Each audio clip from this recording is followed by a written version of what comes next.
What's up guys, it's me Jeremy. Throughout the history of League of Legends, there's been loads of mid laners who have dominated the scene and defined the meta, both in solo queue and in competitive play.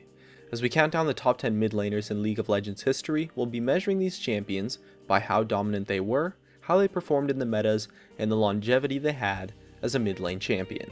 Also guys, I got some cool stuff to show off at the end of the video, so stick around for that. Anyways, let's get started. Number 10 is Yasuo. After the first patch after his release where he received a buff and a huge number of quality of life updates, Yasuo had become a clear frontrunner as a mid lane champion.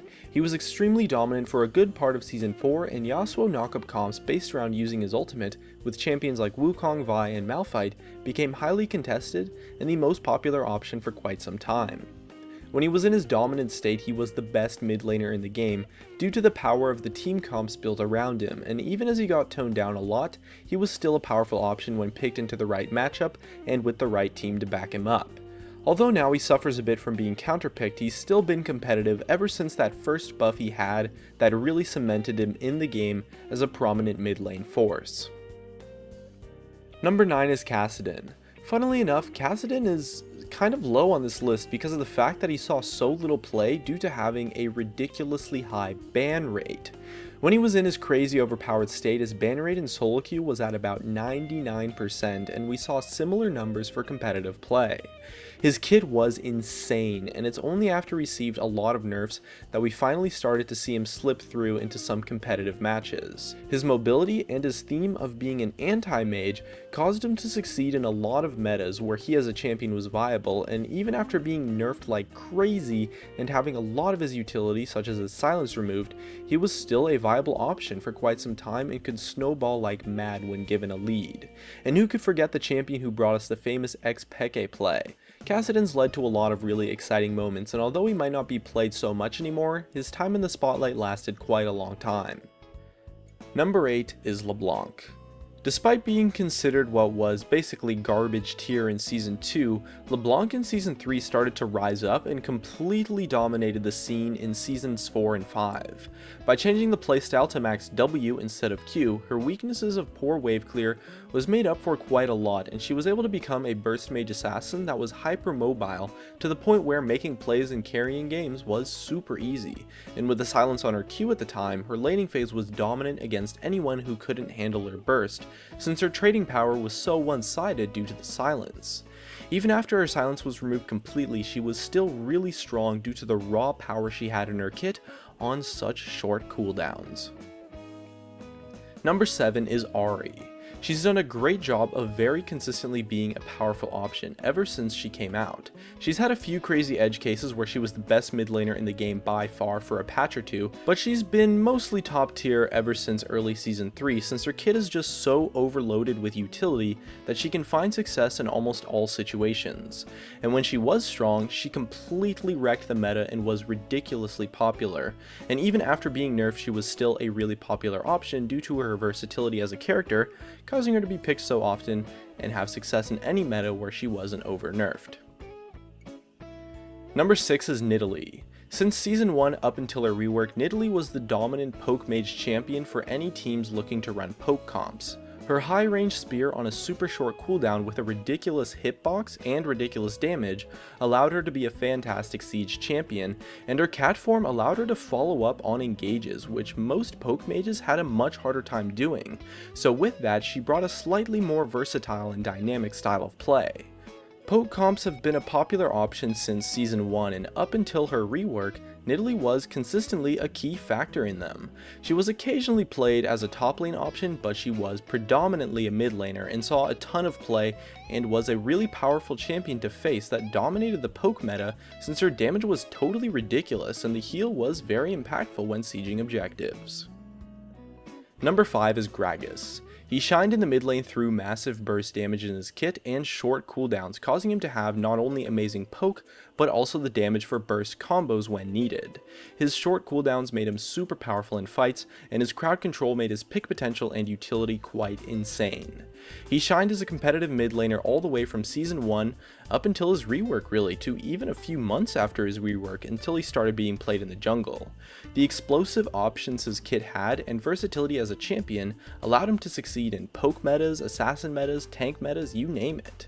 When he was strong, there was always the chance that he could QR the enemy AD carry and just one-shot them, and that power at range is really powerful and generates a lot of pressure that has a huge impact in positioning when it comes to team fights. He brought terror down on any squishy targets, and the massive AoE damage he brought was just insane. Number 4 is Karthus. Although his dominance only lasted for around 2 seasons or so, unlike the 4 or 5 of most of the champions on this list, he still gets played every now and then nowadays, and Karthus' reign in Season 2 and Season 3 was absolutely monstrous. It was at a time when global abilities were super overpowered and completely dominated the meta, and Karthus' ability to play as a frontline initiator with his passive was incredibly unique and made him the most contested pick in quite a lot of tournaments, since so many teams had prominent Karthus players. Reginald from TSM especially saw incredible success on Karthus, as the champion really allowed shot-calling mid laners to carry teamfights like mad by being an initiator, and the AoE damage Karthus brought to a fight was super reliable, since most of it happened during his passive anyways, that you were going to get the Karthus combos off in a fight every single time, since it's impossible to stop him when he's in his passive, that a massive AoE ultimate and frontline presence would allow the AD carries on your team to clean up the fight really easily, and so allowed Karthus team comps to completely dominate the meta. Number 3 is Zed. Ever since his release really, Zed has been a contested mid laner in every single region and an incredibly popular pick for solo queue too. He pioneered the assassin meta that took place in Season 3 and really developed the powerful style of jumping in, assassinating a target, and then jumping out for a free kill. His high range poke allowed him to have a dominant laning phase as well, and he became the premier split push champion for a long time and was super contested as a pick for split push compositions, or really just any comps looking for an assassin. He remained powerful in the meta from his release up until today, since he's a super fun champion to play and has pretty much always been a really strong pick up until arguably recently.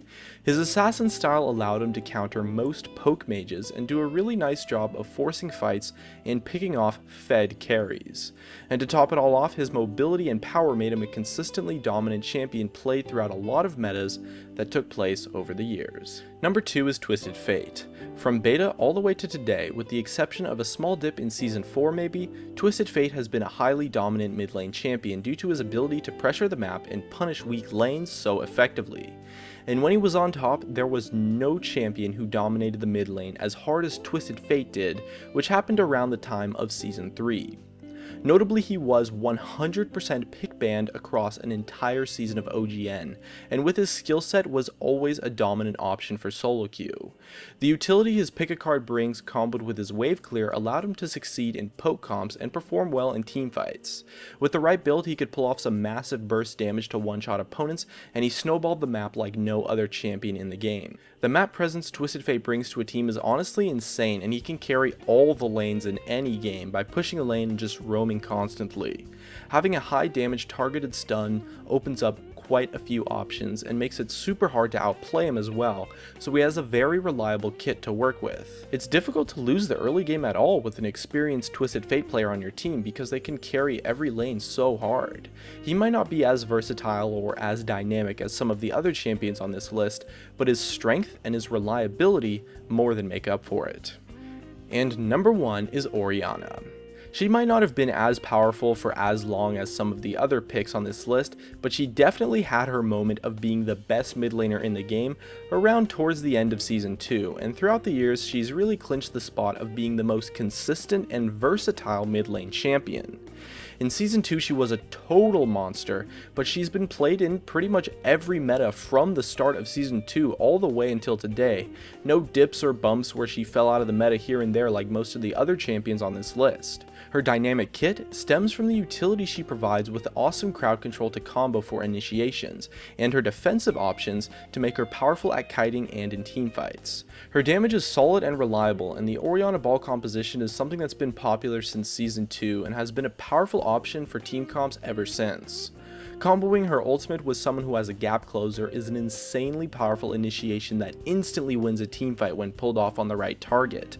And at the same time, since she has the defensive options in her kit with her kiting ability and her shielding, she's a strong pick even when behind. Her defensive options allow her to be a great pick versus assassins, and her shielding and wave clear as well as her initiation power make her a strong pick against poke champions, and so Orianna comps have been a strong consistent counter to quite a lot of the meta throughout the years, while also being a meta comp in its own right. And since she's strong throughout all phases of the game because of her passive, she's been a super reliable option that has dominated the meta. And so overall, Orianna's consistency, versatility, longevity, and power make her the #1 mid laner in League of Legends history. Now that the list is done, I can show you off my cool stuff. I should mention that I am not sponsored by this company in any way and I'm getting no money for this, but the owner is a huge help behind the scenes to YouTube content creators and he's a great friend of mine. So he's starting what I like to think is basically a League of Legends themed loot crate, and it's called The Vault and can be found at theleaguevault.com or the link in my description. It comes every month and you get League of Legends trinkets, merch, and a whole bunch of random stuff that is pretty cool and is always going to be valued at around 60 to 70 bucks, so it's definitely good value. I got mine last month and I had some kick-ass Leona keychains that I've been wearing as a necklace nonstop ever since I got them. I am in love with these. And it's League of Legends only, so it's never going to be random stuff you haven't heard about, and it's super fun to open because it's like you never know what you're going to get. So it's perfect for like a gift or maybe for like your sibling or your friend, or maybe if you just want some League of Legends merch in a super fun way. So do me a solid and check it out, and thanks for watching everybody.